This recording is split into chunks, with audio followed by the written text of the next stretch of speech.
Hello, everybody, and welcome back to the Strictly Unrelated podcast. Sup, everyone? How's it going, Emma? Sup, Brian? It's going good.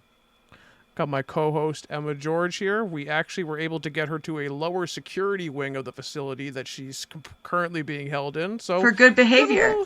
For good behavior. Good behavior. She actually was on good behavior this week, if you can believe it or not. She only shanked one guard. He had it coming. He had it coming. He was talking shit, and fuck around and find out. I'm sorry, those are the rules. I don't make the rules. I just enforce them. This is why we don't pay for security at the Strictly Unrelated podcast, because we just give Emma a knife and let her sit on the other side of the door. Exactly. And I can. I know my way around a blade too. So.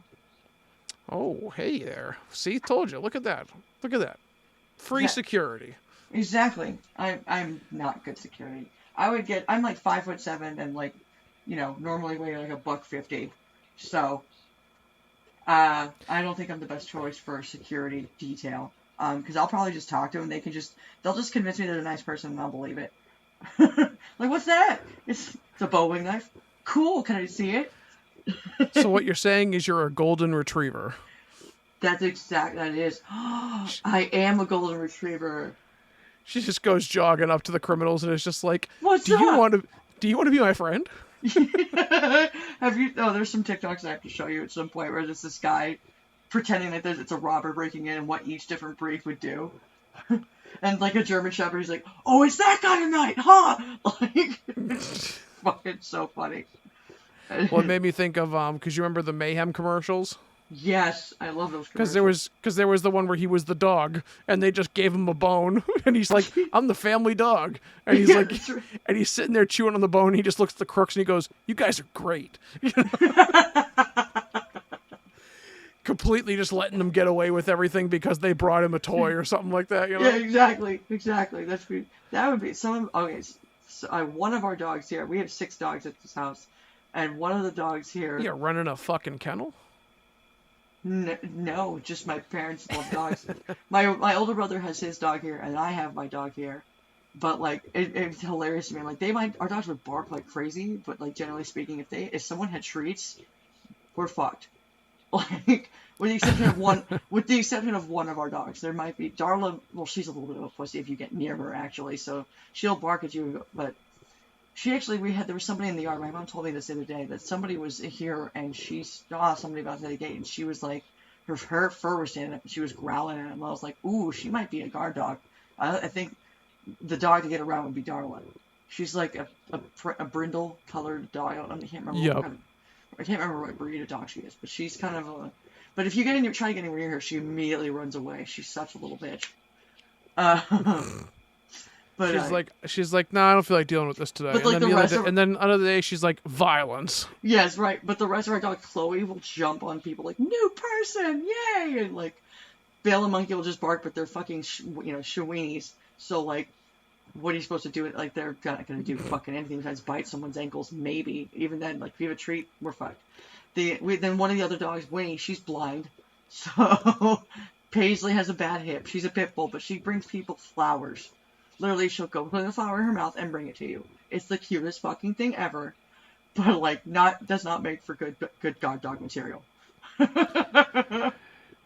Maybe now that's the only problem is her delivery, because if she changed her delivery, she would be terrifying. Because imagine if she strolled up to a guy who was breaking into the house with a flower in her mouth. The guy's just like, oh, good doggy, drops the flower and just goes, "It's for your grave."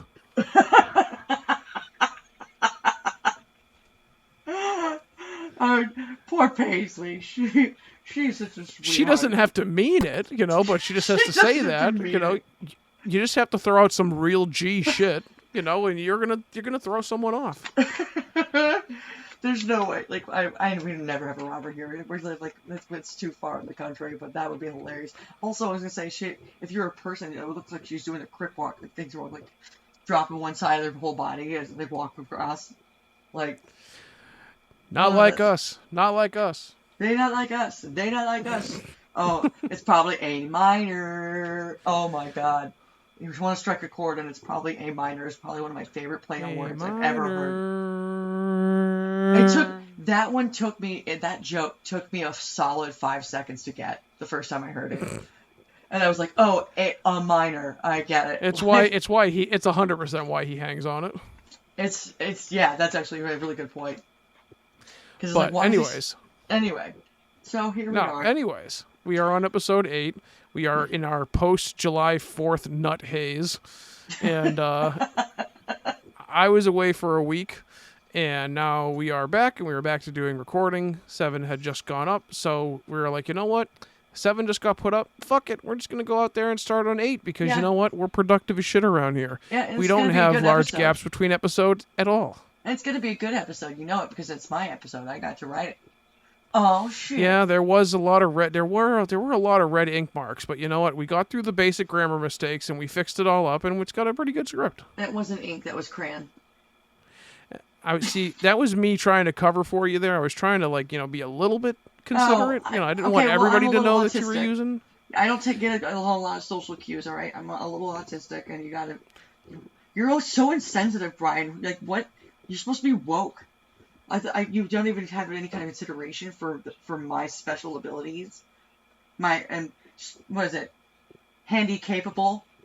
I'm handy capable. I'm sorry, I'm wearing my retard-proof headphones. I have no idea what you just said. You got that. I'm sure it was insightful and Actually, no, the meme said horror-proof. We weren't going with the horror joke there. We were going with the special needs joke, which you started. I did start it. That's true. I'm gonna finish it too. No, I'm just kidding. No, I'm not. Ooh. Spicy. Ooh, after hours edition of the Strictly Unrelated podcast today, everybody. Okay. But how are you doing? Sup, everybody? I hope everybody had a good 4th. Again, we are a little bit past the 4th now. We're almost into fucking August. We are halfway through July already. Yeah. And we brought you some more good topics this week. And yes, I will say that I saw Longlegs last week. Outstanding. Yeah, how was it? Outstanding. It was very, very good. It was very artsy, So it's funny because I saw 2 movies, and the friend of mine who I saw the movies with doesn't get to watch horror movies too often. She watches them by herself because her boyfriend doesn't like horror movies. So we got a chance to see 2 horror movies in theaters, and we saw Quiet Place Day 1, and we saw Longlegs on 2 separate days. We're not gonna marathon that shit. That's too much spooky. So. Quiet Place Day 1, oh, listen, the second one was definitely that, but Quiet Place was not. Quiet Place was I hate calling something corporate because it's not corporate, but it's very original. I mean, no, I don't mean it in that respect. So what I mean is that it's a very by the numbers story. It doesn't tell you, I'll be honest, it doesn't tell anything really unique or anything because we've already seen Quiet Place. We know what it is. It just takes what worked and it writes another story. And in this case, it's a prequel, so it's neat. You get to see, a big city as these fucking screechers come down from the sky, whatever you fucking call them. I think they call them Death Angels. I'm not up to speed. That's a cool fucking name.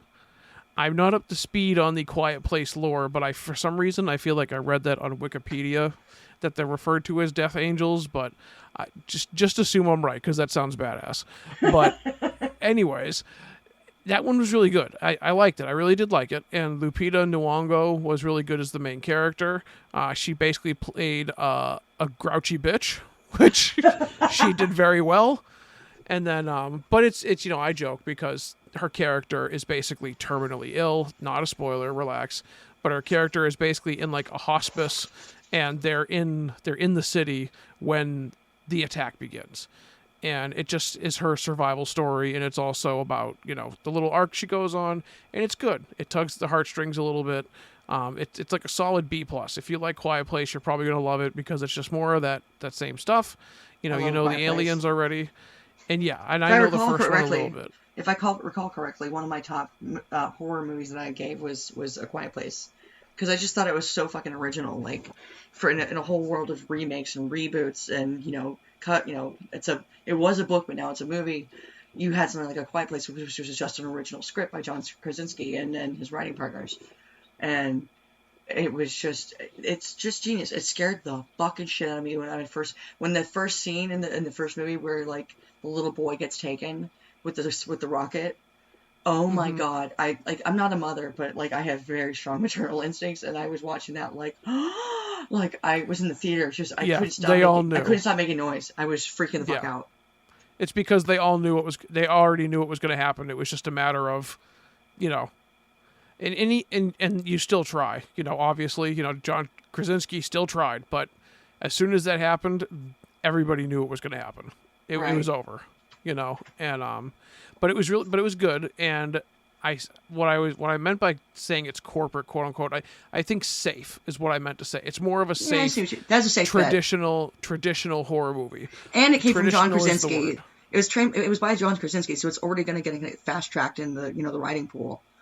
Yeah, So yeah, I think traditional is what I was looking for because it follows a traditional kind of story path. Long Legs is batshit, yeah, and Long Legs is more of an artsy, David Lynch kind of fucking. We're gonna play with sound. We're gonna put Nick Cage in makeup so that he looks even more insane somehow. It's gonna be a Satanist kind of angle. There's definitely some slight paranormal elements to the film, but really good otherwise. And the soundtrack had a couple of good moments, but for the most part, you know, it's this uncomfortable, unsettling kind of just collection of noises, And the lady who played the lead, Micah Monroe, who I was shocked to find is in a ton of stuff. I thought she was a relative newbie, but I'm wrong. I hadn't known who And that is either, though. I believe she was in It Follows, which is one that I've only seen clips of. I saw it And once. It's all right. It's not that great. yeah, isn't it like a sexually transmitted disease or something like that? Turns It's out to be the thing. It's not. It's not. It's like an analogy for sexually transmitted diseases. It was the creature is like completely invisible. You can't see it. So all it looks like the whole film Yeah, is just people getting killed by something. It's like very serial killer esque movie, it's like a slasher, except that there's nobody there, and they never really show anything like there's something there. It's just like oh, it follows you, and like I don't know. They didn't execute it well. so I was gonna say I heard good things, but Emma's like, nah, I'm gonna poop on it. Yeah, So I wasn't. Man, it just didn't. It was like eh. I nah, could I'm tell just I'm it just wasn't I'm just I'm horrible. just joking with you. I've No, I heard good know things, but it's good to hear a more direct opinion because again, it wasn't I just horrible. I just heard that she was in it, and I was like, okay, so this lady's not a complete newbie. Again, I believe last name is Monroe, but first name is, I believe, Micah, which is Maika, and she was arguably better than Nick Cage. She was Wow. very, very good because she played this kind of stoic yet clearly disturbed. Like there's clearly something wrong with her, just because of Right. her man. Like you kind of sit there and just go, okay, dude, maybe she's just on the spectrum. Relax. But no, there's definitely like you can tell there's something going on. Like Yeah, she's not she's on just drugs. not She's just on the there. spectrum. There's something. Well, there's just something. We don't know what it is, but there's something. And she was fantastic. But Awesome. those are the two films that I had seen. So, but definitely check both of them out. They're both really good. I would definitely say I like Long Legs more just because it's freakier to me. Hmm. One thing that I would say about Quiet Place, and I don't know if this goes for the other two, but at least for day one, they never the monsters were never really scary to me. Like, yeah, it's scary that they can suddenly dart out of nowhere, and they've got kind of like these Stranger Things, esque. My head breaks apart into like 100 pieces to reveal like some like hideous Eh, face underneath or whatever. right. But I was kind of hoping, and I swear I'm not a gorehound of any kind because I'm not. But like, I would have liked to have seen how they killed people or like consume them to like kind of increase the idea of like not every scene, but it's like obviously they're eating people, but it's like maybe show that even just suggestively once. I would want to see that just to see one because it's a fun way to explore the concept of the creature, and two, you're increasing the fear by showing kind of like what you could expect. Because like, how many Right. people put themselves in that position, and they're like, oh, what would I do? And it's like, you'd get fucking eaten, my friend, and this is how, and like, Exactly. but But Yeah, how was your Fourth? Did you do anything fun? Did you do any barbecuing or anything like that, or any yeah, kind of we did. fireworks? Yeah, we did. We didn't see any fireworks. There was plenty of fireworks in the area, though. Um, as the dogs will tell you. Yep, I was just gonna say you Six have a bunch of dogs. animals that love fireworks. Six dogs. um, Six traumatic events. yes, and one cat who also gets a little freaked out by loud noises. It was okay. It was there was a lot. We had some barbecue and just kind of hung out, watched a couple movies. I don't remember what we watched. It was a very chill little 4th of July. I would do something. I love going to fireworks shows, but Yeah. not this year. It was okay though. Eh, But the thing always time for more. the big thing with me is that there was a whole week where I didn't have AC. Now, and I live in Arizona, for the record, where it's 115 fucking degrees every day because global warming isn't real. Like, No, go. it's not. No, it's not. No, yeah, it's just in one big Bernie hoax. Sanders made it up. Oh, yes, that's it. And the other thing is that happened this week was that someone tried to assassinate Trump, and that is, Oh Christ. I know, like, dude, today I was just watching the news, and they was like covering the Republican National Convention, or the big AKA the big old meeting for loser and loser friends. Emma has no political opinions, by the way. Yeah, no, none. But the thing is, he was wearing this big, like, poofy bandage on his ear, and I was like, oh my god, like, it was so obvious that they could have, like, just stitched it up and they could have made it look like a war wound, and like, and just, you could see I think it would have been better if he had just walked out on the stage without it. It would have looked so much more badass. But of course he played up for the sympathy points, so. He also doesn't need to play up the badassery, because no matter how much you hate the guy or dislike him, and for the record, I hope him and Biden's planes crash into each other. I really could not. If someone stuck a gun to my head and said Trump or Biden, I would pull the trigger. And he doesn't need the badass points. He literally stood up after getting shot in the face and basically Pumped fist his pumped the fist. crowd and got them to cheer. And there is no universe where that's not hard. And it's just like, yep, this is gonna listen. There's a reason that Biden jumped out today and said, "I'm gonna forgive medical debt. Please elect me," because they were like, "Yep, we need something." Yeah. But politics aside, So I'm assuming you might have seen this today. The scary part is that people saw this motherfucker climb onto that roof with the gun, and they made some attempts apparently to get attention, because there's now footage that's been shown online and that is now more widespread. It I was haven't actually seen out it. for a little while, but people saw this kid getting into position. Now, Holy for fuck. people that are either not in America or don't know how these things typically run, in a situation like this where you have the Secret Service especially, there's already snipers. Yeah. There's already military or police, whoever, with high-powered, high-caliber scoped rifles that overwatch the area. Because let's face it, when it comes to politics, people are fucking loony. Yeah. So it's one of those things. I mean, they literally do it in the Super Bowl too. You'll see like military / fucking militarized police up in the rafters with guns. Yep. Because they have the best vantage point. So the fact that nobody even looked over and saw that guy and realized, hey, that guy's kind of laying down, pointing a gun, and he had at least a good solid like 2-3 minutes from people like really making See, noise. I haven't seen and, any like, of those yelling. videos. I haven't seen any of those videos. You got to send them to me. It's just weird. And the Secret Service is obviously catching a lot of heat from the Republican types, because it's like, yeah, that's kind of a big fucking problem. It's like, listen, again, regardless of what you think, the last thing you need is a president or a presidential candidate getting executed, because there is no way that ends good for anybody. And No. there's plenty of people already joking, oh, if only he aimed a little more to the right. And there's obviously a bunch of Trump memes going around too that are just like, I saw one that showed Trump and it just said, even the bullets go too far left. And it was like, Jesus, man, really? Oh my god. So obviously, listen, Trump's a businessman. He's going to play it up. It's going to get him some votes. But I'm more shocked that the kid was able to even get there and and without as much notice at all. But as soon as he shot, he got fucking deleted. So like, it's just kind of crazy that nobody noticed him, and nobody noticed him that wasn't a civilian.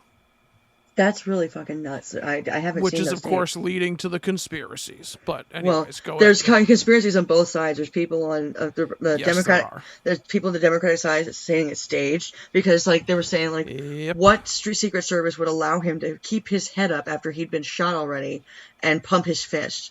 And I was like, that's because Trump is uncontrollable. There was like 8 dudes around him, and I'm sure that he did. Like when he popped his head up, they were like, "What are you fucking doing?" Like, I don't Yeah, know. normally they carry you off and they rush you away. So again, everybody's got their conspiracy theories. There's fucking, the righties think that the FBI let the guy go up there so that he could shoot him because of course they don't trust the FBI. And then you've got the lefty types who, like you said, think that it's fake, and it's all staged. And it's just like, listen, man. My mom is one of those people. She's really on the side of the fence that it's staged. I was like, oh my mom, my God, my mom is kind of spouting some conspiracy theory there. Yeah, it's I was not ready for that. lunatic. It's a complete lunacy. It's complete lunacy to think it's a conspiracy theory. It's something, and all respect to Emma's mom. Not calling yeah, no, her I love the but shit out of her. It is one of those. She's very influenced with easy to influence by like memes and Twitter, posts and stuff like that. Sure, yeah. So, which is fine. Like she's very liberal, but like the thing is, there's some things they said that like typical that liberal. Right, and there's some things that they said that like make sense. Like why like I get the little things they're saying for why it's a conspiracy, and I'm like, there's no goddamn way that Trump would ever allow even a possibility of being hurt. He's a narcissist. He doesn't. I mean, now he gets to be a victim, which is his favorite thing to be. But like, there's no way anyone would have ever okayed a policy like, what if they miss and hit him in the fucking head and kill him? Like, no, there's no. And that is a big proportion. That is a big part of why the conspiracy theory is insane, because the average person, especially the average Twitter tard, does not understand that unlike every Steven Seagal movie that they think life is like, bullets don't travel in straight fucking lines. Yeah. And this kid was not too far away, but he also didn't have a very high-powered gun. Okay, so this kid's not using some 50 caliber sniper rifle with a huge amount of power behind it that's going to go, just fucking zooming through somebody's skull. Now, Trump could have obviously been killed if he got hit directly on. Yeah, but 2 inches to the right. 2 inches to the right, and he's fucking dead. Not even 2 inches. Somebody's already. There's already been memes floating around. I say memes. It's not really a meme. It's a graph, but I guess whatever. We'll call it a meme. But that basically shows that if Trump didn't turn his head, he would have taken a forehead shot. Yeah. Like that's and that's why, and that's another reason it's not faked. The amount of precision that would have taken to make that shot. Yeah. Again, people on Twitter just graze his ear. Yeah, people on Twitter still think that Star Wars is real. So it's like one of those things where you have to explain to them. It's like you don't understand how guns and bullets work. The funniest meme I saw was like Trump's gonna come out and make this speech. We know we're fucking like, the attempt of my life has left me scarred and deformed. That was making me laugh. I was like, right. Sorry, go ahead. I said it's also giving him too much credit to imply that Trump would be Palpatine. No, he's not. Yeah. Don't give him that much credit.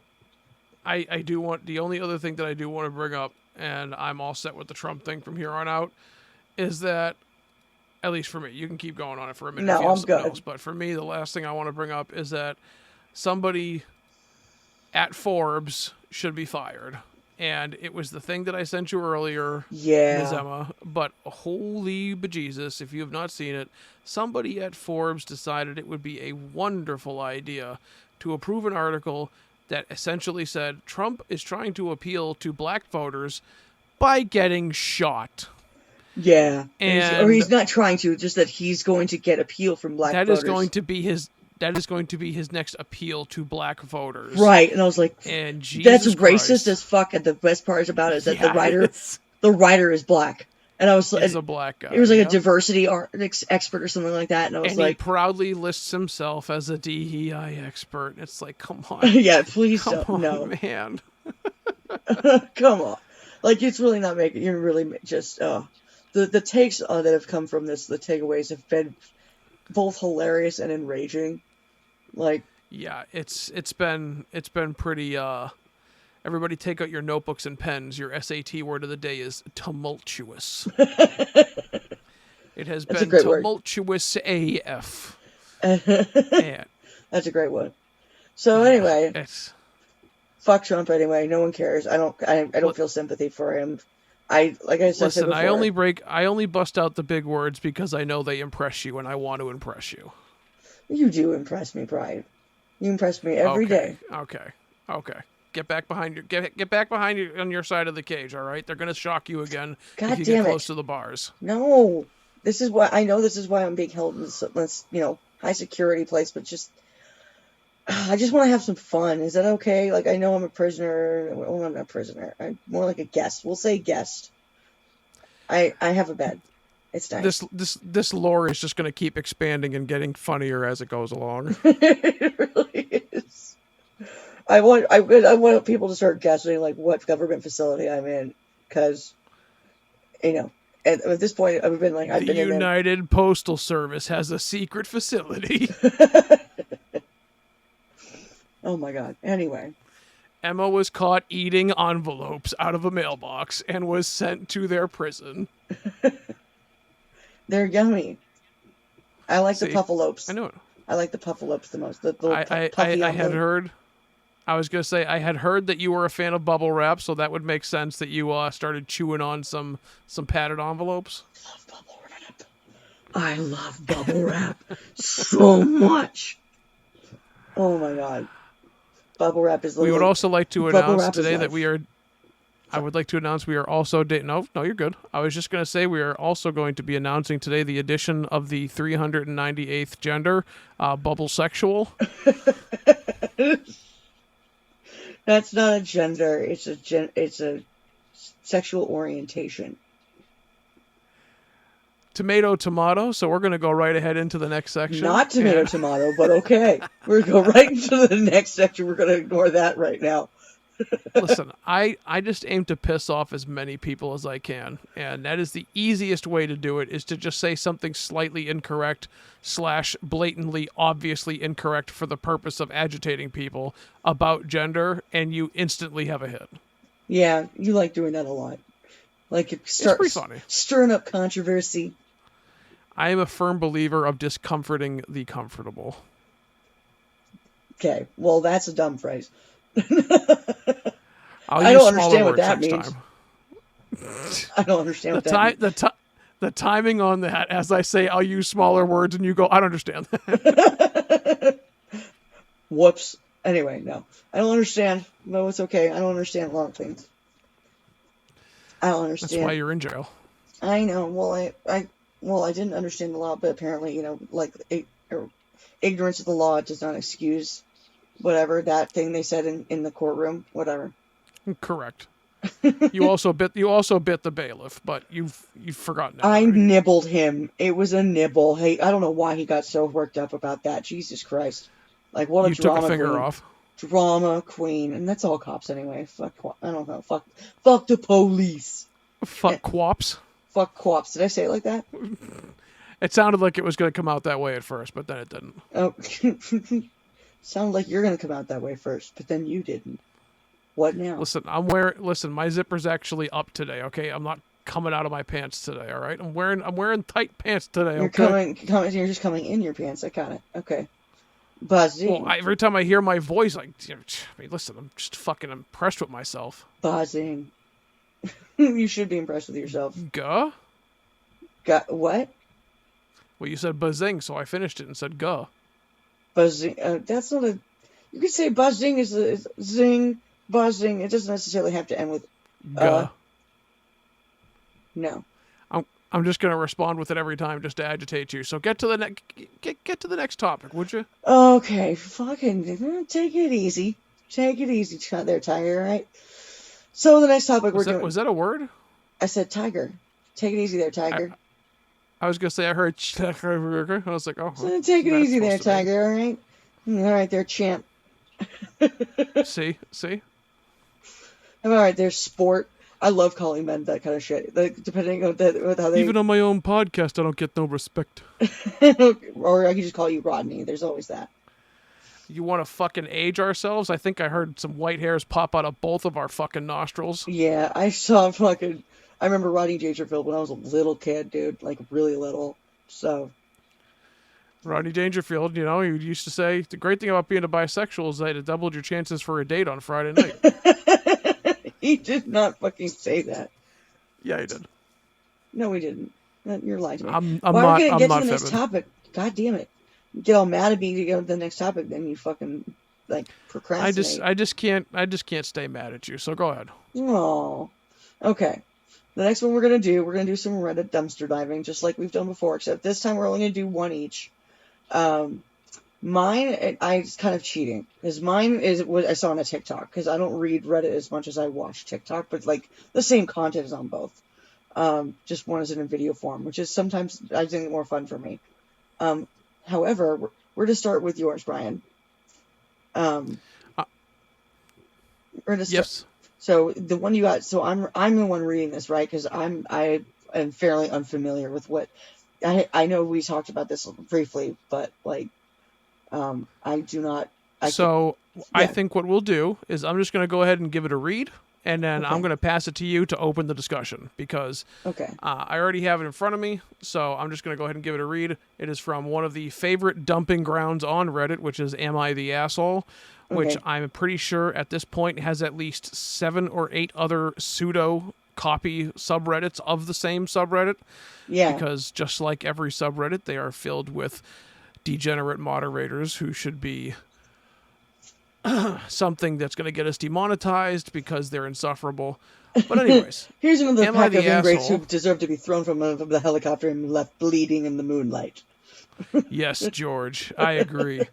Isn't that great because the last name and then George Carlin works out. Yeah. So, am I the asshole for being truthful and admitting that I find my wife ununattractive after her surgery? Jesus So we're going to Christ. give a quick rundown. We're going to give a quick rundown Just the and we're going title to discuss alone it. is like, oh no. It's a depressing title. It's just like At first. Jesus Christ. But all when right? it's the last thing, I know you told me it's the last sentence Wait till you hear the last sentence. Okay. So, at the time, it just had 40K upvotes. Big time updoots. My wife had plastic surgery recently. We discussed it and I was against it. It was not my decision and ultimately I had no say. She looks weird now. She had the fat sucked out of her face, lip fillers, a neck lift, other stuff I don't really get. So I'm going to stop right there and just say this lady had, according to this guy, almost at least 4 procedures and didn't care what he thought. So anyways, she gives me uncanny valley vibes now. It freaks me out. She is fully healed now and she wants us to go back to normal, like me initiating sex. I have done so, but not as much as I used to, and when I do, I try and make sure there is very little light. Oh my God. It's been a few months and I kind of dread having to look at her. Obviously, she has Jesus noticed. Christ. Was it a bad surgery or something? Like maybe? She has been bugging me to tell her what's up. I've tried telling her I'm just tired from work or that I'm run down. Really anything except for the truth. She broke down and asked me if I was having an affair. I said that I wasn't. She asked to look at my phone. I unlocked it and handed it over to her. I wasn't worried about her finding anything because there's nothing to find. She spent an hour looking through it and found nothing. Then asked me to explain why I changed. I tried explaining that I just wasn't that interested right now. Nothing I said was good enough for her. She kept digging. I finally told her the truth that wasn't harshly, holy fuck. I wasn't harsh or brutally honest. Listen, you just do something to me. I don't know. I just told her that her new face wasn't something. Her new face, Jesus Christ. New face. I just told her that her new face wasn't something I found attractive and that I was turned off. I asked if that's why I turn all the lights off now. I said yes. Oh my She God. started crying and she needed some time alone, so she went to stay with her sister. I have been called every name in the book since this happened. Her sister said I'm a piece of shit for insulting my wife's looks. Her friends all think I'm an asshole. I tried not to say anything. I can't force myself to find her attractive. I still love her, but her face is just weird now. She looks like the blue alien from The Fifth Element. Oh my god. Oh my god, that's brutal. She looks like the alien from The Fifth fucking Element. Oh my god, that's Listen, all I'm gonna say is if she looks like the alien from The Fifth Element, does she have the tentacles on her head? Does she get freaky with those things? Oh my god, that's so gross. That's so gross. Just listen, something like that could be multifunctional. It might not be just for her, I'm just saying. Oh my god. But I found this. Bless their hearts, both of them. See, so like most of Reddit, this is 100% fake. It has to be because everything on Reddit is fake. Sure. But what if it's jokes aside, right? It's just, that's just how people assume. Everybody. He said that. The best part about that though is that he said that seriously. Like, this is clearly something reaching out for help and not trying to be funny. That last line was not meant to be funny. I know he's like literally being accurate, and I'm sure if we saw this girl, we would agree. Like, that's how, it sounds like he's hurting over it. It doesn't sound like he's just trying to. Yeah. So that's what makes me think it's real. People really underestimate. And it's typically people that have never had fucking relationships, or people that have never had a relationship that has lasted longer than I'm coming and then walking out the door. Yeah. So when you go through, and this is so, all right, let me gather my thoughts here because this is, I'm gonna stop for a second. I'm gonna pass it to you because I want to gather my thoughts. Okay. What do you think? Because I read this, and aside from being slayed by that final line, what would you do in this situation if you were this guy? Like, how would you handle this? I can't say that I would have handled it any better or worse than he did, because, like, what are you supposed to do in that situation?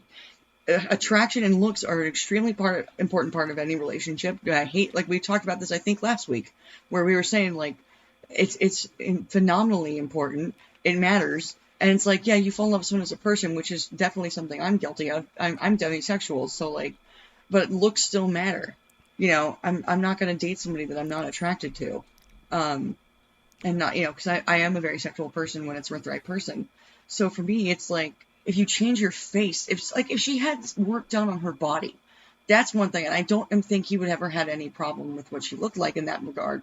It's just that you can't fuck with your face. Joe Rogan actually has a whole bit about this in one of his specials called Live at the Tabernacle, where he's just like, don't fuck with your face. Your face, you can't fix that. And once you do mess with your face, you look at Renee Zellweger.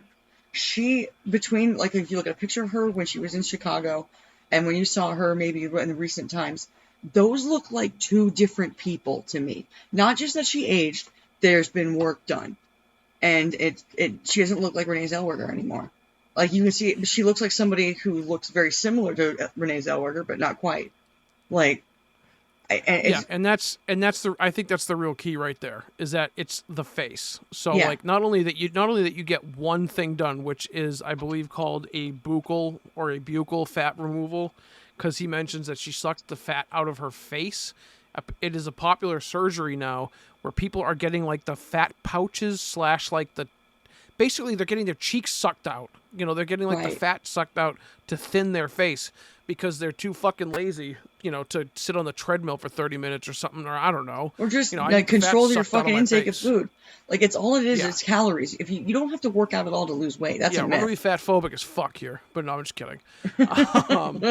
No, it's, obviously there's a lot of stuff that people do for shortcuts, and this is clearly shortcuts / fear of aging, right? Nobody wants to get old, wrinkly.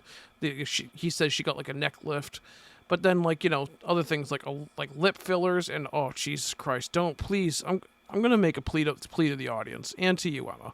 Please don't look up botched lip fillers. Don't look up lip fillers in general. Like, it's legitimately just the most horrendous, atrocious. Like, I don't know. Lip fillers. Some lip fillers look natural. There's some that you can. It's really easy to tell if someone's had them though. It's not difficult. Like they. Oh yeah, Swedish lip implants versus fucking Guadalajara lip implants are pretty different. Yeah, just a little bit. But The $1.50 behind the 7-Eleven lip filler is obviously a much different experience. I don't know. What would you do if you were this guy though? Like what? Like what? I'm I honestly think I might have been a little bit more forward at the start of it, because I mean, like he said, it was not my decision, and ultimately I had no say. I mean, I think I would be pretty explicit with a partner of mine, and I would just be like, listen, at the end of the day, like this guy said, I can't tell you that you're not allowed to do this. I don't own you. This is clearly up to you. But it's like, I think I would just be like, please just consider my thoughts, because I consider you attractive. You are attractive to me. I like your face. I don't think you need these. If this is something Well, that's going she to should help have your, understood your that. self-esteem, Yeah. then, maybe. But it is kind of... She should have understood. Like, that's the thing that really bothers me about it, too, is that, like, he's now all of a sudden he's enemy number one by her friends. They all think I'm a piece of shit because I insulted her looks. It's like, no, he didn't. What happened was he told her, I don't want you to do this. I don't like this. I don't want, don't think it's, and you're working on your face. It. And then the fact is she came out looking like a different person. If you get plastic surgery, you need to understand that the person you're with might not think you'd be as attracted to you anymore, or he might be more attracted to you, but understand that there's not just like no consequence for this, and this guy's just gonna love you forever. If he loves you as who you are, that's important, of course. And he's saying that he loves her, he's trying to make it work, clearly. But like, if you're not attracted to somebody, you're not attracted. And there's nothing you can really do for that. And that would be devastating, because this guy was in love with her and thought she was beautiful enough and married her. So, like, why all of a sudden it's just, why everyone on her side is going, you insulted how she looks, oh my god. It's like, no, he didn't. He just said he's not into it, and she had fair fucking warning. I think that it's one of those things that's, it's a very unfortunate, it's sad, but if you fuck with your face and get plastic surgery on your face, that's a possibility. So, I'm not saying it's an easy situation, or that the blame is fully on her. That's just a shitty situation to be in. I don't know. And it's a really shitty. It's and like I said, it's the reason I picked it for my choice, because it's not even that it's an interesting discussion. It's just one of those things. Not. Let me rephrase it. Not that it's not an interesting discussion, but that there's not really much to discuss, right? It's basically just the situation happened. We have our opinions on what we would have done, which is the interesting part. But it's pretty straightforward. It's brutal. It sucks because, like you said, this is somebody who was in love with you, and now they're kind of not in love with you because there's been a big shift in, your face. And it's like, this isn't somebody who survived, a burning building. This isn't somebody who was disfigured. This is someone who voluntarily disfigured themselves. Right. And, it's like, listen, you were too busy thinking of how great you thought you were going to look, or maybe you do feel like you still look great, but you clearly didn't take, at least from his words, the way he's got it phrased, you clearly didn't take much thought into what he thought. And it's like, again, does he have any control over you permanently? No. But yes, you should take your partner's opinion obviously into consideration. I agree. And obviously your friends are going to back her up, and obviously your sister's going to back her up. You're not going to win any battles there. He's wasting his breath giving a shit about that. Right. But I mean, that last line makes me think that there's like a 2% chance it's fake. Because Jesus Christ. I think that that's a very serious thing, and like I said, I think if we saw what she looked like, we would all be like, "Oh my god, yes, she does," because it doesn't sound like he's trying to be mean, but it is. But that is fucking hilarious. All you have to do is look at somebody that has had a buccal or a buccal fat removal, and they have that same weird sucked in face look, you know, and it's just like, ugh. And I can only imagine what it looks like when it's done poorly, so like, oh yeah. And so like, if they did it and it was bad, I can't imagine how much that's gonna fucking suck.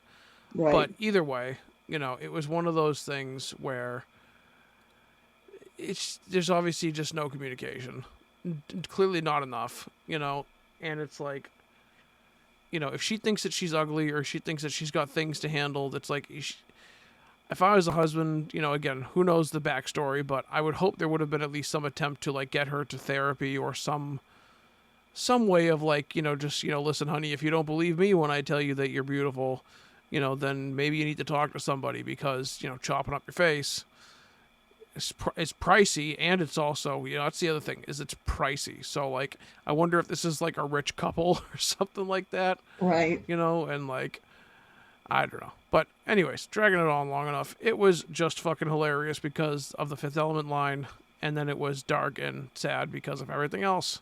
Right. Because it's clearly just a partner power tripping on themselves and not realizing that they really should have considered their partner's feelings.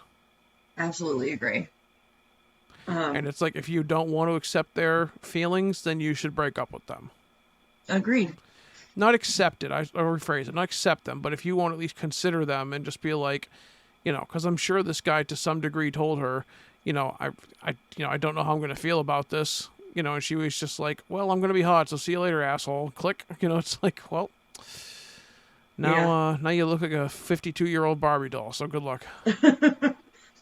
You just look like a lizard person. That's what Joe Rogan's calling him. You look like a lizard person, like with your lips all. Anyway, so I have also my own story, but I don't even want to do it honestly right now. I don't even care that much about it. I just want to talk about the next thing we're going to do on the list, which is a top 3, which is like one of my favorite things to fucking do on the show so far. Yeah, pass it up. We'll pass it up. We can go. We can skip over year 1 and go to this one. Yeah, we can go to another one because, like, it's honestly. You know why? Why? Because this is our goddamn show, and we'll do whatever the fuck we want. Fuck yeah! And hell yeah, brother! Strictly unrelated podcast, bro. Fuck yeah! What's up? Sup, bitches? It's sup, bitch. Okay. Get in my DMs, motherfucker. No, it was just the way you were talking about with that. It's like fairly, like, it's funny there at the end, but it's actually very serious. And then the one I had was fairly serious. Yeah. And I just want to go to something a little more fun than that. So let's do fun. Today we are doing a top 3. We haven't done that in a little while now. It's been, I don't even know, a few episodes that we've gone without it. But this week we are going to do top 3 favorite animated films. That's what we're doing. And first though, I had a massive problem, like more so than the horror, my favorite horror, or my favorite, like all the ones we've done before. This is the one that I was like struggling the most to get a top 3, and even a top 5. Because so we're gonna do a few honorable mentions first, and share which movies we're gonna like 3 or 4 for the ones that for me, because there's 4 in my honorable mentions. We're not gonna go into them too far. We're gonna save that for the top 3. But I'll tell you my honorable mentions first. My honorable mentions are Ferngully, which is a great fucking movie. It's such good music, and possibly 2 of the catchiest, most badass songs I've ever heard in an animated film. One is the rap that Batty does, and then the other one is Tim Curry's... You mean Robin Williams? Robin, what? Batty was Robin Williams. Yes, he was. And Tim Curry was Hexus, the... Yes, he was. And that song he sings... I don't know about anyone else. I feel like everybody goes through a part of their puberty where it's like, you get your pubic hair, your voice deepens, and then you fall in love with Tim Curry. And then you fall in love with Tim Curry. So there's somewhere, and some film does it for you. For some people, it's Rocky Horror. For me, it was fucking Ferngully, because that song he sings, like, it's toxic love, like, and he sings it so fucking seductively. Like, it's very sexual when he's singing it. And I was just like, this is fucking great. What a great movie. The other ones for my honorable mentions are Balto, which if you haven't seen that movie, it's great. It's not a musical, but I love it. Kevin Bacon plays the dog, which is a true story, obviously, about a dog that ushered a very antitoxin. Kevin Balto. I can't remember. Yeah, have you seen that movie? About 132 years ago. Okay, it's one of those movies I used to watch incessantly. I remember it almost perfectly. And then the other... So that was the one that you like to burn out the VHS player on, huh? That was one of them. And then the other honorable mentions I was going to say were The Iron Giant, which I'm not even going to go to. I feel bad that keep in mind, these top 3 favorite films today, you helped me with it. Because I was like, I don't know whether to put my top 3 personal favorite films, or if I want to put, the top three that are the best films, and I ended up, and you were like, pick the top three that you most want to talk about, and I thought that was really good advice because I was like, there's some of these films that I could talk about more than others, so my personal favorite ones in the top three, but that's what helped me kind of decide because The Iron Giant is a I great got film. you, homie. The Iron Giant's a great fucking movie, but I haven't seen that many times, so I can't, and I don't remember it that well.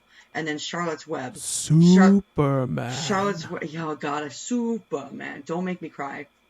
That movie is so fucking amazing. But then Charlotte's Web is it's one of my favorite musicals of all time. There's several songs in that movie that like will just put me to sleep. They're so beautiful. Like and yeah, but also I haven't seen that one in a long time. So those are my honorable mentions. What are your honorable mentions, Brian? Oh, so we're going right into honorable mentions first, I see. Yes, we're gonna stay for the top three. Well, I'm gonna probably get a little giggle out of you because the first film on my honorable mentions list is Fern Gully: The Last Rainforest. Yay, we matched! I think that's the first time we've ever matched. And I wrote, that's a lie. And I wrote that Hexus lives in my nightmares. In your nightmares? I love that character. Oh no, I did too. But he's the scary point as being, fuck, obviously, that he's meant to be scary as fuck, and he is scary as fuck. Yeah. And see, my horrible descent into being a creative person began when I was very little. So certain things, when you are like that, there are certain things that are freakier than they should be. And I remember the black tree that he was sealed in. Yeah, was terrifying. Yeah, that's right. I remember that. That tree was fucking scary, and the blood that dripped out of it when they were like trying to cut. Mm-hmm. Oh my god. My second honorable mention is Toy Story 2. Oh, that's a good choice. That's a great. I think that is my favorite Toy Story too. Because Jessie's story makes my eyes hurt. That song when she loved me. Fuck that song. It's so beautiful, and it's like I start crying every time I think about it. It's like the opening of Up. It's one of those instances where like the film just kills you in 5 minutes. And it makes you feel so guilty for forever having gotten rid of any of your toys. Oh my god. I know. Like, dude, I was like, if this was real, like I was like, I had a doll like that. I had a baby doll when I was little, and then of course I grew out of it, and it made me think of that immediately because I named her Cassie. I still remember that I loved this baby doll, and so it's the same reason in Inside Out with Bing Bong, like take her to the moon for me. Fuck you, Pixar. Yeah, there's a lot of messaging about not leaving your childhood behind, and I'll, and that's one of those things that me personally, I try to keep in my personal life, which is the idea that I'm always going to be a big kid to some degree. And I think it's important that you keep it alive. And obviously Toy Story does a really good job. All of them, basically, talking about, with the exception, probably the exception of the first one, all the rest of them deal with, kind of like, growing up and moving on from your toys and all that shit. But I had for my third honorable mention, The Brave Little Toaster. That was one of the films I had that I narrowed the films down that I had. That was like one of the top ones. I should have kept it.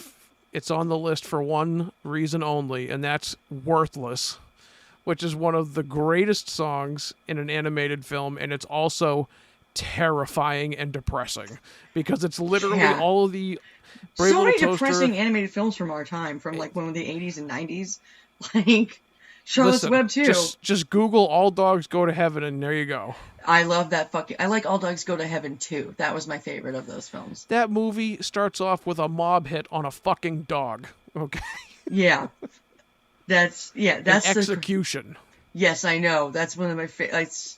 Like I just said, there's so many fucked up kids. I wrote children's stories when I was a little kid. Fucking Don Bluth. Every single one of my stories I wrote when I was little always had like somebody dying or something like that, and I'm like, no, I wasn't a morbid kid. I just watched Disney films.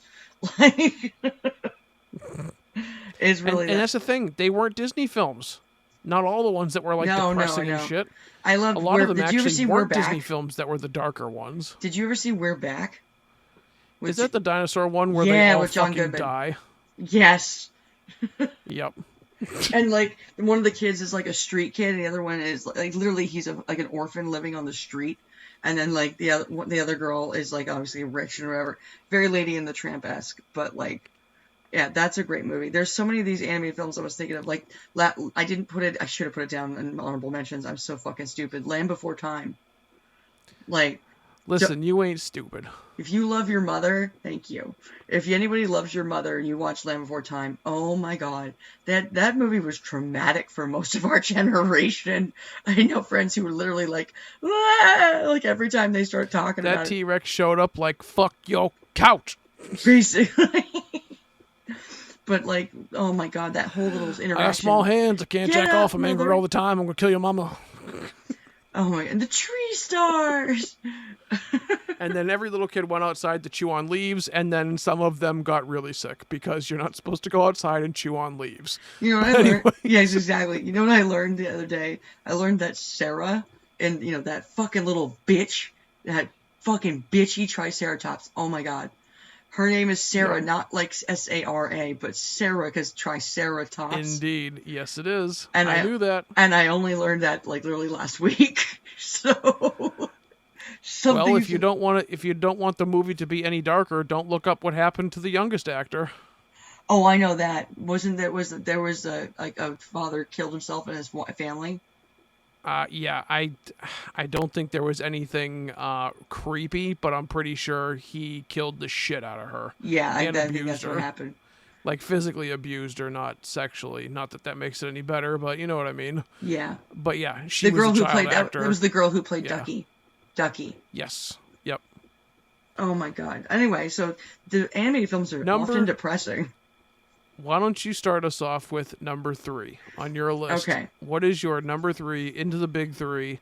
We've got all our honorable mentions out of the way. There's Okay. 100 million animated films we could talk about. Right. We picked our 3 favorites.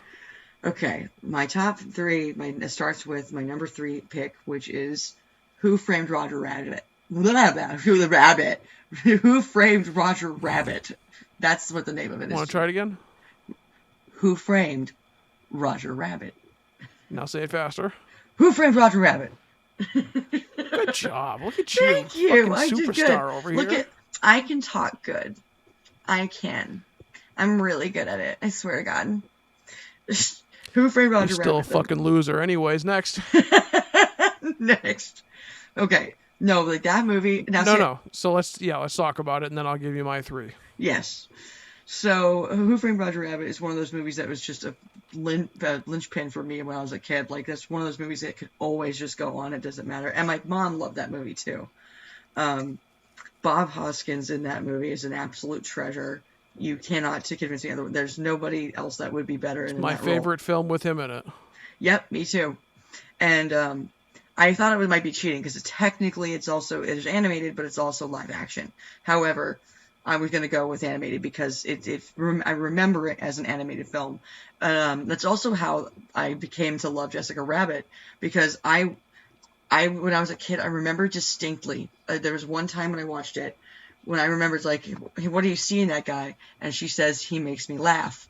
And I remember, I didn't really know why, but even as a little kid, that resonated with me, because I was like, that was the first time I thought about, like, I don't know, like boys in general, like what I liked about boys, and like I realized Mom, that, like, why do I like boys so much? no, not like boys, but just in general, I didn't know I liked boys, and then I remembered, like, I thought of a couple of boys I liked and had crushes on because they were funny, and so I related to that extremely. Oh, it fucking rules me out. And every guy watched that first part of the movie and was just like, poking a fucking hole in their pants, like, because Jessica Rabbit is insanely sexy. 1,000 I love weebs were born every second. I love singing that song. She sings "Why Don't You Do Right" and by Peggy Lee. It's such a fucking great song. But I think the whole thing is start to finish. And you have Christopher Lloyd, of course, who is just that. He is one of the scariest villains I've ever seen in my life. Like when the eyes. Remember me, Eddie? Look at me, When I Eddie. killed your brother? Oh my god, he freaked me out. That's what I loved as a kid. I just think it's such a fun film, and it's one of those few animated films where it's like because Pixar can go fuck itself. I love Pixar. I love them. every film they make is good. There's literally not I love one. Pixar. Fucking die in a fire, bitch. Exactly. Just go fuck yourselves. I want everyone But I that love works you. at Pixar to just lose their job. No. It was that this film though Just is kidding. just I love you, boo. it's one Hi, of those, Pixar. but Fuck it you. has such adult humor. Like Who Framed Roger Rabbit has so much adult humor in it, and so it's like mostly I would say it's more of an adult movie than a kid movie, to be honest. Oh, it's not a child's movie at all. Yeah, It's because not a I child's loved it. movie at all. Just because there's some cartoon characters in it, they're just that movie was probably perfect because I It is never went to a perfect. theater to see it, but it is a movie that is probably was perfect for a theater visit because the parents got the humor and the story of the murder mystery, and then the kids got to see all the cartoon characters on the screen, including the ones carrying guns murdering each other. So that is Yeah. very much not a kids film. It is very much a quote unquote kids film from the 80s maybe. But Right. by 80s standards, but definitely not by modern standards or even fucking 90s or zeros standards. Yeah. But to explain the adult stuff even further, I would like to call attention to my favorite one, not my favorite line, but my favorite slang from that, where fucking Eddie gets caught with his pants down, and Jessica Rabbit trying to convince him. No, for those who haven't seen it, nobody gets blown by a cartoon character. But it's obviously a comedic scene where he is standing there in his underwear, and then there is a voluptuous cartoon babe standing in front of him. And his girlfriend says to him, "Dabbling in watercolors, Eddie?" I don't remember that. Amazing line. That's Dabbling in watercolors, a.k.a. did you come in that cartoon character? Jesus Christ. Yeah, that's hilarious. I don't remember that at all. It's a wonderful little play on words. Dabbling in watercolors. That's fucking hilarious.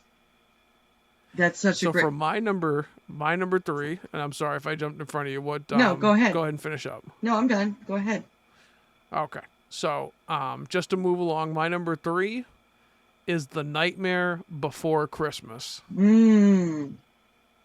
1993, directed by Tim Burton. Does not need much of an intro beyond that. It is the iconic holiday Christmas/Halloween film where every single holiday has its own little magical world. Every Tumblr girl And- has some shit she bought from Hot Topic that's Nightmare Before Christmas related. The birth of every goth ever began with Nightmare Before Christmas. Yep. And it is a wonderful movie to go back and return to now that that phase of your life is very far behind you. I know every single And- word to every single one of those fucking songs in that any musical, like animated or otherwise. Like, that shit is my jam.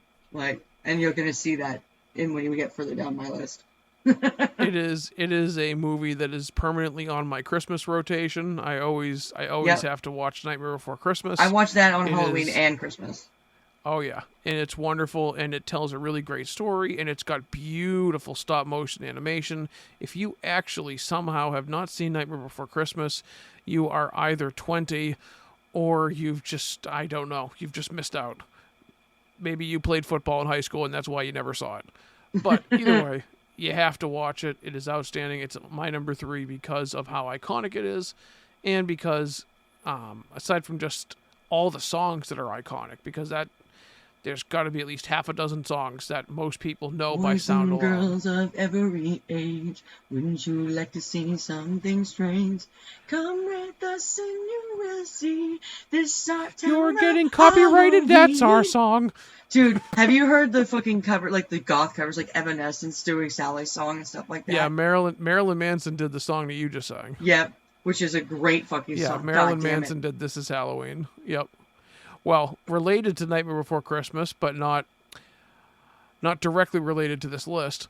There's a wonderful moment in Kingdom Hearts where you first go to Halloween Town and you don't realize that you're going to Halloween Town, Yep. and it's so Kingdom so Hearts fucking is so cool to just be fucking great. like, oh shit, it's Halloween Town, bruh. Oh, But no, shit. it's just iconic, and it has a great little story, and it's a lot about, it's a lot about acceptance. It's a lot about, Jack obviously tries to impose upon About Santa learning Claus. who you are, about finding yourself and finding Yeah, what you. and being true to who you are. Yes.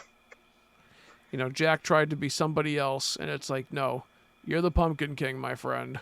Be the Oogie Pumpkin Boogie. King. That song, the Oogie Boogie song, I think is one of my Oh, favorite yeah. jazz songs ever. I'm the Oogie Boogie man. Like, it's so catchy. I dance around to that song every single fucking time. Yeah, and Oogie Boogie was actually scary. Yes, he was. Especially when he gets the fucking cover, like things when he's about to die and he gets the covering of him like ripped off and it's just a whole pile of bugs. Ugh, Yep. that's Yep. fucking gnarly. But I love I But also love the Boogie Boys. It's the Boogie Boys. Like, they're so, I love those characters. I love the shut up, make me. Like, they're fucking so mean to each other. And I remember as a kid, and then their song "Kidnap the Santa Claus" is also another one that a lot of people know from the movie, where they're going to actually kidnap Santa Claus and they're just singing about it. Because again, this was like the anti-Disney movie. You know, this was one of those like right. it's not bright and cheery. It's like, you know, it's meant to be gloomy but fun. You know, and obviously you have the Halloween and the macabre motifs. I mean, your main character is a skeleton, right?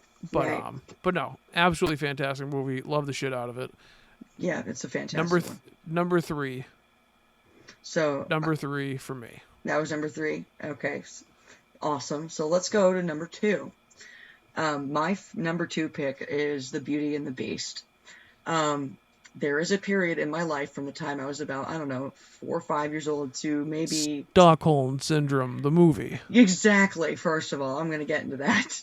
But, which is part of, that's kind of fucky. I'm going to explain a little bit about my past and why it makes horrible sense why I would love that movie so much as a kid. Oh, no. But that was when I was a little kid. That was my absolute favorite Disney movie ever because I related to Belle so much. But like, I related because first of all, I was always reading. My stepdad lived in a library. He works at a library. He lives there too. No, he works at a library. And my mom married him when I was 9. My mom married him when I was 9 and stuff like that. I know, and I always loved reading. When I was a little kid, I would take a whole big stack of books outside so I could go lay in the backyard in the sun and read. And it was just fucking nerd. So books at the nerd. But as I was saying, there was a whole period of time from the time I was about maybe 4 or 5 to maybe 11. And when I tell you every single pet that I owned. For what? I had a dog named Belle. I had a rabbit named Belle. I had a guinea pig named Belle. Like, I just named every fucking thing Belle. Because I couldn't, like, that was the only name in existence that I knew and loved so much. But the Beast is my favorite Disney prince. I made a whole TikTok about this at one point. It's like, Soma, your ideas of love have always been a little bit, off, right? And like, no, not always. Like, oh, really? Let's look at our notes here. Let's see. Your favorite film was Beauty and the Beast. Like, yeah, because I love that movie. It's like, well, you love the Beast, right? Like, yes, he's amazing. Like, okay, no, not the Beast. The monster that kidnapped you and held her prisoner. Like, yeah, but he changed. Oh, fuck. Like, there it is. Like, that's my whole... I can fix him. That's where that came from for me. And realizing that I'm like, yeah, but he changed. Oh, shit, I'm that girl. It's definitely, though, like, I was in a bad situation when I was a kid, so there was a lot of Stockholm Syndrome going on in that situation, actually, but, like, the parallels of that between, like, why, I'm almost horrified when I look back at how much I love this movie. I'm like, I think I was giving some people some context clues they weren't getting, like, because I was kind of speaking with my mind there, but anyway. Beauty and the Beast, though, I love every single song from that movie. Emma's in the kitchen again, and she's talking to the cups. We've tried telling her that the cups don't talk, but she keeps talking to the cups. I want to break this one a little bit so it has a chip in it, so it'll be like Chip. The song that she sings, though, like every single song, the opening of it, I know every single one of those songs by heart, and it's like the most beautiful fucking music in it, too. Beauty and the Beast, that song in particular. The Elton John... covered, no, he did, no, that was Aladdin, just kidding. There was somebody that covered, no, what's right, Celine Dion and some other guy who I actually don't know very well, who covered Beauty and the Beast. I know this because my best friend Sean and I used to sing it all together all the time in college. And like that was our big thing. We were in our group of friends. It was the two of us always doing duets, and that song is just gorgeous. But I love the storyline because you can't go wrong because it's like it's a very short animated film. Yeah, he kidnapped or whatever. He's all fucked up. I'm not excusing that he kidnapped her. However, the love story of that film is really gorgeous, especially when he does change, which is not realistic. But Gaston is one of the best villains. He's such a piece of shit. Tale as old as time. Predator catches a girl. But the only problem I have with that movie is that, like, when I like him better as the Beast. When he turned into this blonde dude, I was like, ew, what the fuck? He's not even cute. Like, I thought he was like. Note to everybody: Emma would plow the Beast and pass on the blonde guy. Dude, kinda. I had such a crush on the Beast when I was little. I think that tells you a lot, though. Like, I was trying to process some stuff. I think there's some psychological things going on there that are pretty interesting. You're glancing over the best song in the whole film. The Gaston song? No one fucks like Gaston. Eats those eggs like Gaston. That's such a great song, though. It really fucking is. It's so catchy, too. It's so insanely stupid, and it's wonderful. I love that song. When I was a young lad, I ate 4 dozen eggs every morning to help me get large. And now that I'm at, I eat 5 dozen eggs. Which is even scarier because you realize that he is immune to salmonella with the amount of eggs he's been eating. Yeah, just like. My dad used to do that. It's the stupidest shit ever. It's like, I've seen boxers do that. I'm like, why? Here's to be fair though. I've done that because I actually really like the taste of a raw egg with a little bit of garlic, and you just swallow that. It tastes good. Jesus Christ, no comment. So anyway, for no comment. There's nothing weird about that. I would do that. She says as she describes gulping down raw eggs. No, I said 1 egg. I would get 1 egg and put it in this little fancy glass. Now it's less weird because it's 1. I had a special glass for it too. It was a cute little glass. I still have it somewhere. Oh, so it was ritualistic. That's even worse. Exactly. All right. We're unpacking a lot of trauma here today, folks. Tune in next week. We will talk to a man who eats his own ass hair. Delicious. Your turn. What's number 2 for you? A Goofy movie. Why? Oh my god, I didn't even think of that. I'm so mad at myself. Wholesome, quotable as hell. And the music. Hilarious. The music in that fucking movie. An absolutely great power line, father and son story. We used to, when we were kids, we used to quote that movie to each other all the fucking time. It's just a wonderful film. It really fucking. If I had remembered that goddamn movie, it would most likely be I would have said it in my honorable mentions for sure. And it also shows what happens when you simp too close to the sun, because fucking Max, all because he wants some poon. Roxanne and Roxanne is fucking hot. Low key. Don't mind Emma. She's just crushing on the high schooler. Excuse me. It's a cartoon, first of all, and she is hot as fuck. You can't even tell me. And I saw a meme recently. Can't consent and can't be young, according to Emma. Okay, I saw a meme recently, like that was like, if these two characters, Max and Roxanne, if these two characters aren't black and blackety black, then I'm gonna fuck it if they do a live action ever. And I was like, that's fair. I think they should be black characters, but I think Roxanne is hot as fuck. She's a dog. Not even, you're saying that she's a minor. Like, the most important part here we're missing is that she's a dog. I don't know what you're talking about. You're getting all upset about her being a minor. No. I think her dad, if you remember, her dad's got it covered. In the hierarchy of bestiality here. If we're going to be pragmatic about this, I would say because I'm going to go to jail for a lot longer for the age than for the dog. Yeah, well, again, it's a cartoon, See, Cartoon. you're just falling Remember? back. Listen, you're just falling back on the same answer. I have to defend my fucking self because I think Roxanne's hot. Everyone thinks Roxanne's hot. Lola Bunny's hot too. Now that you've hijacked it, I'm trying to explain why this movie's great, and you're over here thirsting over a teenage dog. Yeah, you're right. Okay, I'm not gonna stop talking. You can talk now.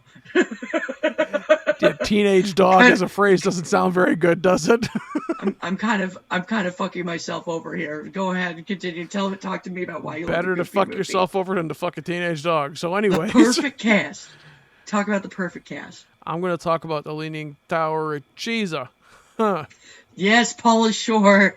I love that he's in it. It is a wonderful film. It's very well animated. It's very well animated.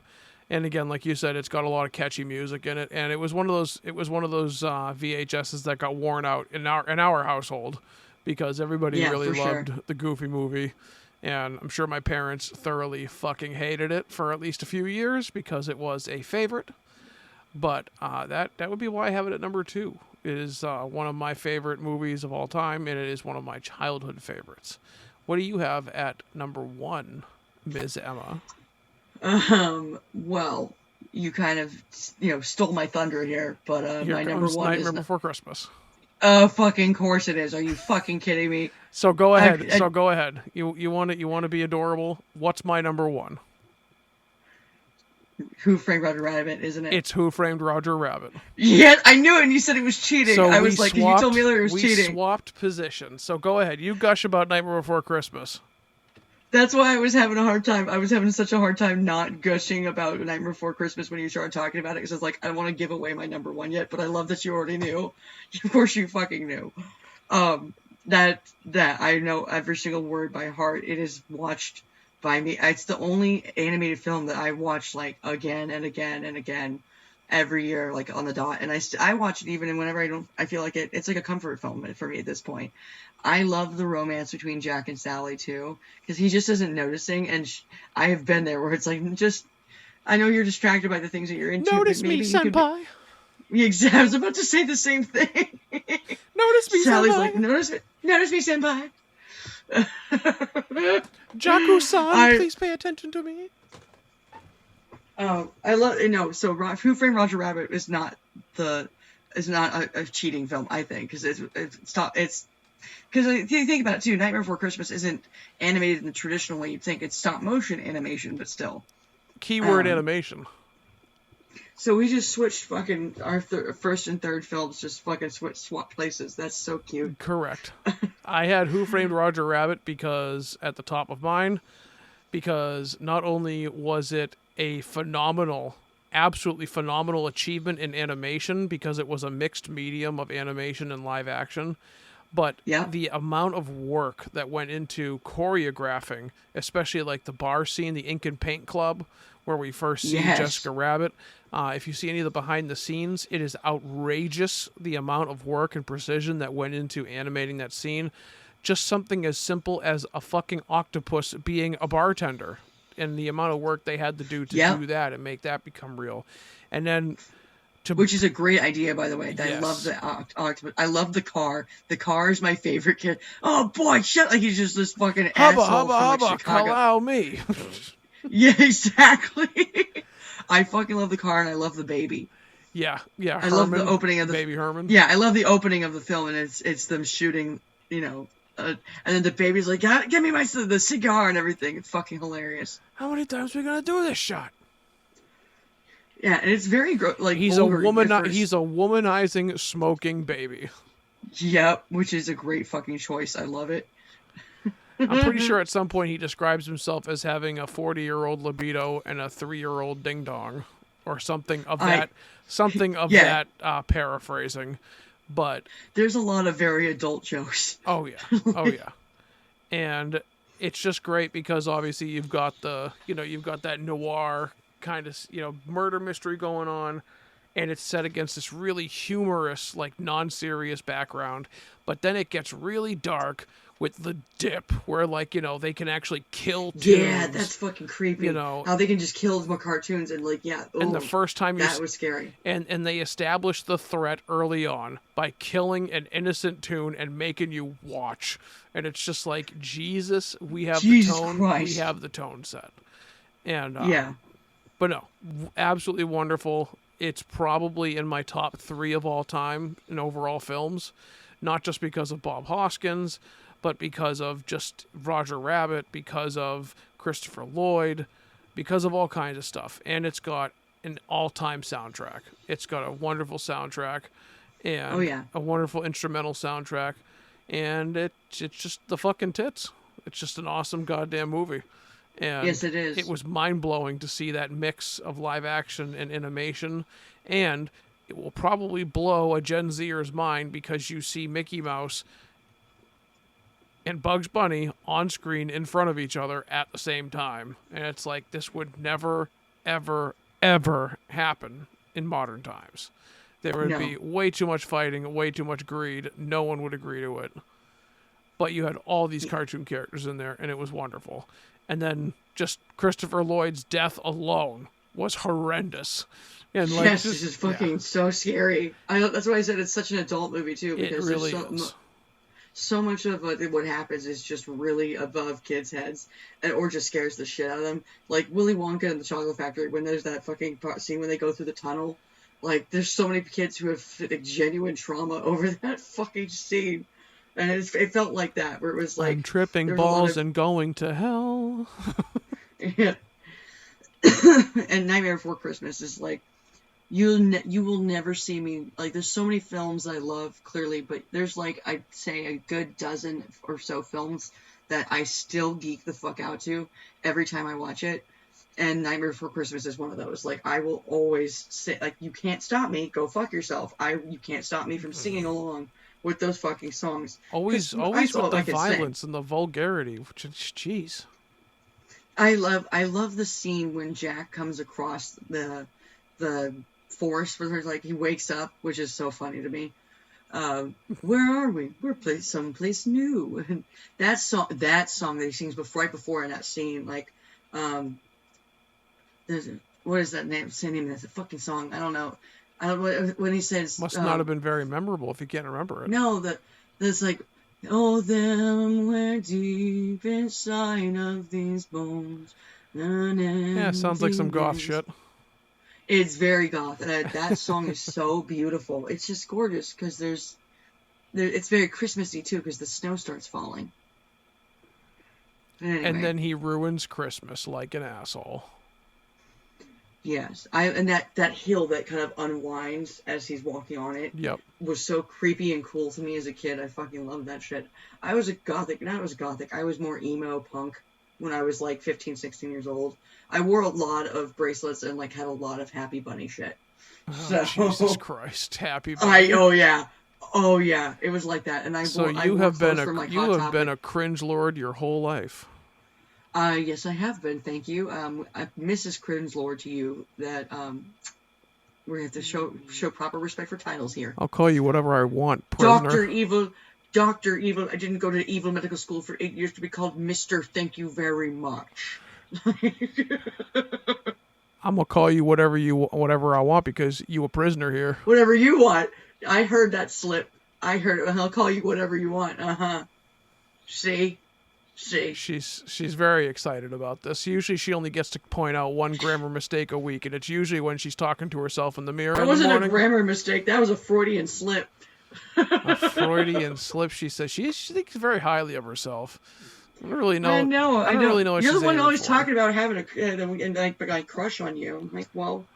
See, so this is something that we figured out. So one of her ploys to get out of the cell is she's been hitting on the guards. So aside from nibbling on the bailiff, she realized that she could get more bees with or more flies with honey rather than vinegar, and she has been trying to bribe the guards. And now she's trying to bribe the co-host. I'll take flies over the fucking bees. Are you kidding me? I fucking hate bees. See? I don't give a shit what they do for the environment. Get them away from me. Just like that, we're on a new topic she's trying to avoid because she was discovered.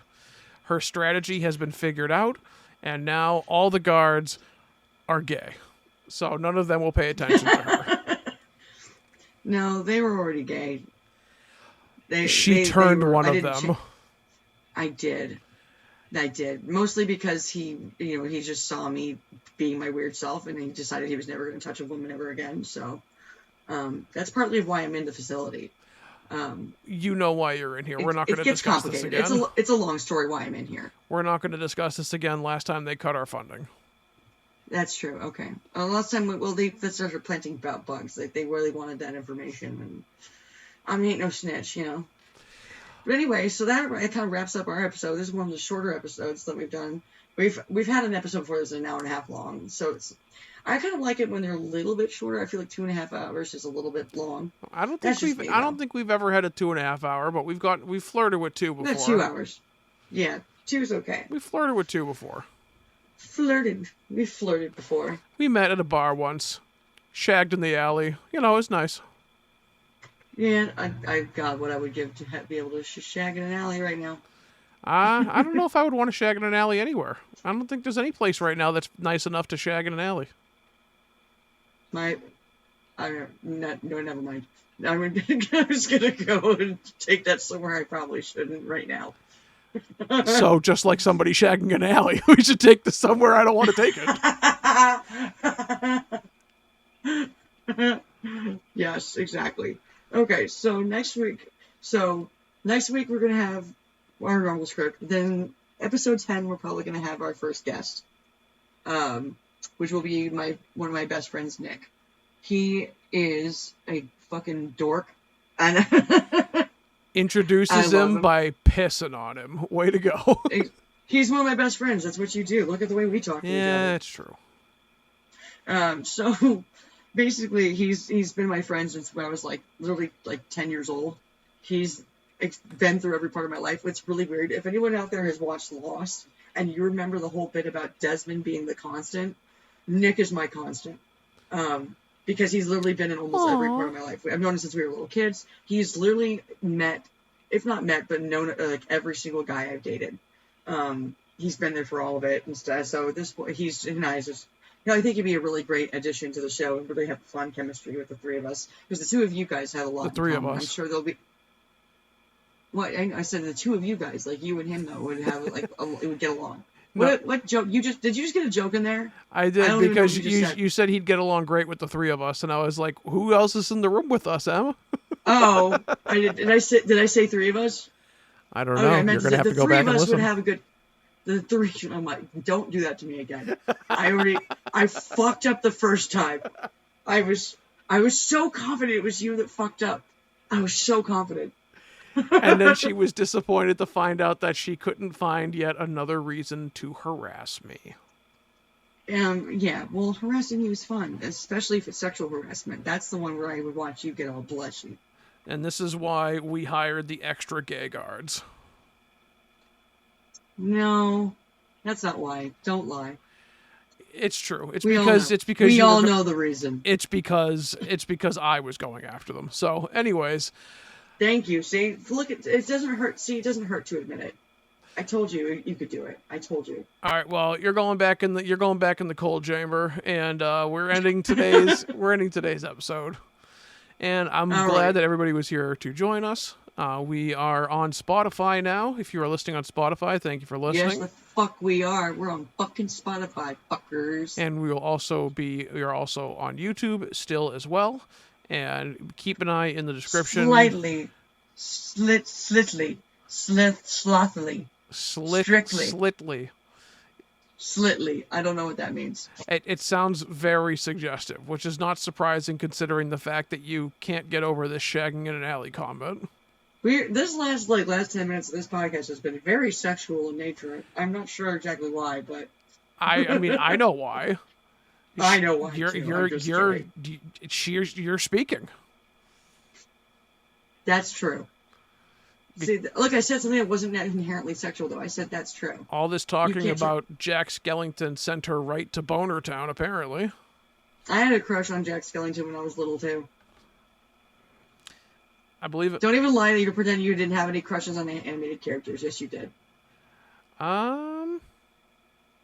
You had to have. everybody has like one. I'm gonna pass Like- on that question and say that's actually not a half decent question for another time. But I actually can't think of anything. I can't think of anything off the top of my head. I'm dead serious though. But that would be an interesting question. That would be a funny little thing to discuss. But off the top of my head,